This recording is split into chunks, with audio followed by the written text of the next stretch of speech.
Рамазан айында адатта ороза кармаганда биз жеп ичкенден тыйылуу, анан мына ошол эмне аял эркек бири-бирине жакындык кыюудан тыйылуу деп гана билебиз. Бирок урматтуу мусулман бир тууган, бүгүнкү менин же болбосо мына ошол бир канча күн сиздер менен сүйлөшө турган сөздөрүм бул мына ошол тек гана биз билген ашказандын гана орозосу эмес. Балким Рамазан чыныгы максатына жетсин деп быйыл бир өзгөчөлөнтүп, мына ошол орозодон чыныгы мына ошол Аллах Таала убадакан соопторду эң жогорку деңгээлде алыш үчүн Рамазандын кээ бир өзгөчөлүктөрүнө токтолгум келип отурат. Биз билген орозо бул жеп ичкенден гана тыйылуу, же болбосо тагыраагы ашказандын гана орозосу деп билебиз. Адатта кээде ашказандын гана орозосун кармаган менен, кээ бир ашказандын орозосун кармабаган менен башка дене мүчөнүн орозосун кармагандар бизге караганда Кудай Тааланын астында даражасы бийигирээк болушу мүмкүн. Молдеке, же ушумкар устаз кайсыл орозону, кайсыл дене мүчөнүн орозосун сүйлөп атат деген болсоңуз, бир четтен баарына токтолууну туура көрүп отурам. Пайгамбар саллаллаху алейхи вассалам өзүнүн куттуу хадистеринин биринде "Рубба саимин лейса лаху мин сиямихи илля ал-жуу вал-аташ." Кээ бир орозо кармаган пенделер бар дейт. Сиз экөөбүз айтат. Кээ бир орозо кармаган пенделер бар, алардын туткан орозосунан тапкан пайдасы вал-жуу вал-аташ, ачкалык менен чаңкагандык гана дейт.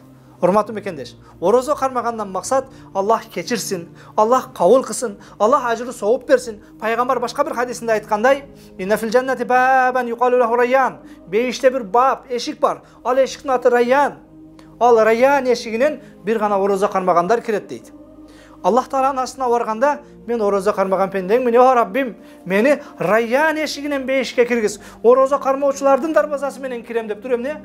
Мына ошонун кириш үчүн жараткан Аллах Тааладан эмне максат кылып орозо кармап отурабыз. Бирок Пайгамбар саллаллаху алейхи вассалам айтат, орозонун максаты ошо Райяндан кириш үчүн, Кудайдын кечиримдүүлүгүнө жетиш үчүн. Кече сабагыбызда айткандай, бактысыздардын катарынан чыгып, бактылуулардын катарына кошулуш үчүн. Тилекке каршы Пайгамбарыбыз айтат, кээ бир адамдар орозо кармайт, алардын орозосунан ачкалык менен чаңкагандан башка эч нерсе таппайт дейт. Кудай сактасын. Алар кантип орозо кармашат? Орозо кармайт, тилин тийбайт. Орозо кармайт, адеп ахлагы оңдобойт. Орозо кармайт, колун тийбайт. Орозо кармайт, көзүн тийбайт. Орозо кармайт, кулагын тийбайт. Гыйбат, ушак, көрө албастык, ар кандай зулумдук, урулук, Кудай сактасын.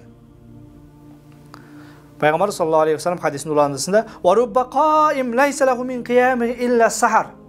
Кээ бир таң аткыча бүгүн мына өзгөчө мечиттерибиз толо таравих, тасбих, хатмалар окулуп атат. Эркектерибиз мечиттерде, энелер, аялдар, апалар өзөрүнүн комнатасында, үйүндө, намазканасында, өз бөлмөсүндө окуп атат. Пайгамбарыбыз айтат, кээ бир таң атканга чейин намаз окугандар бар дейт. Бирок алардын таң атканга чейин намаз окуп тапкан пайдасы чарчап уйкудан калганы гана дейт. Урматтуу мекендеш, кечке ачка жүрүп, ачкалыктан башка пайда таппай калгандан Кудай сактасын. Түнү менен ибадат кылып, уйкудан калгандан башка пайда таппай калгандан Кудай Таалам сактасын. Алар кандай адамдар? Алар мына ошол эмне? Адамдарга мактаныш үчүн, көргөзүнө жанакындай бир рия кылыш үчүн, мен орозомун деш үчүн, же элдин баары ифтарлыкка чакырса башка кылса, кой орозоозум менен барайынчы, орозо тутпайлы бара бербейин деп уялгандан кармагандар бар. 60ка чыгып калдым деп кармагандар бар. Келини кармагандык үчүн кармагандар бар. Күйөө баласынан уялып кармагандар бар. Кудай сактасын. Досунан уялып жана баш дегеле койчу. Пендеден эмес, жараткан Аллах Тааланын буйругу деп, "Кутиба алейкумус сиям, кама кутиба алаллазина мин qablikum." Силерге орозо айында орозо кармаган фарз кылды. Кудай Таала тарабынан буйрулунду.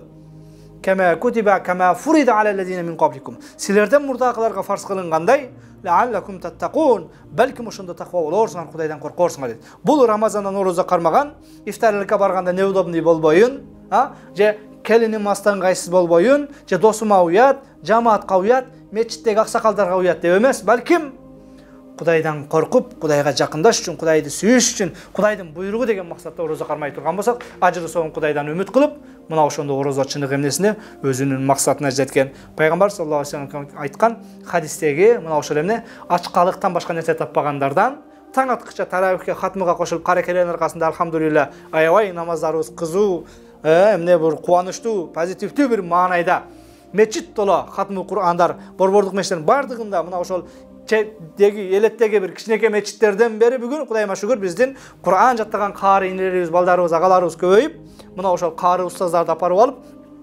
өзүм Куран окуй албасам дагы, өзүм араб тамгасын тааныбасам дагы, Жоқ дегенде Рамазан айында бир жолу, бул Кур'ан түшкөн ай экен, Кур'андын туулган күнү экен деп мына ошол таравих намазда имамчылык өткөрүп, алардын кызматын кылып, бир аз тыйын тыпынын берип, башкасын берип, ошолордун аркасында жок дегенде укканга жарап берейинчи, окуй албайт экем, жаттай албайт экем, тамга тааныбайт экем. Жок дегенде ушул таравихте артында туруп, Кудай Таалага тооба кылып, өткөн күндөрүмө өзүмө эсеп берип, эсеп алып, таравихке катышайын деп мына ошол эмне Рамазанды ибадат менен өткөрүп атабыз. Ошончо мээнет текке кетпесин, урматтуу мусулман бир тууган. Пайгамбар хадисте айткандай, Робба каим лейса лаху мин киямиги илля сахар.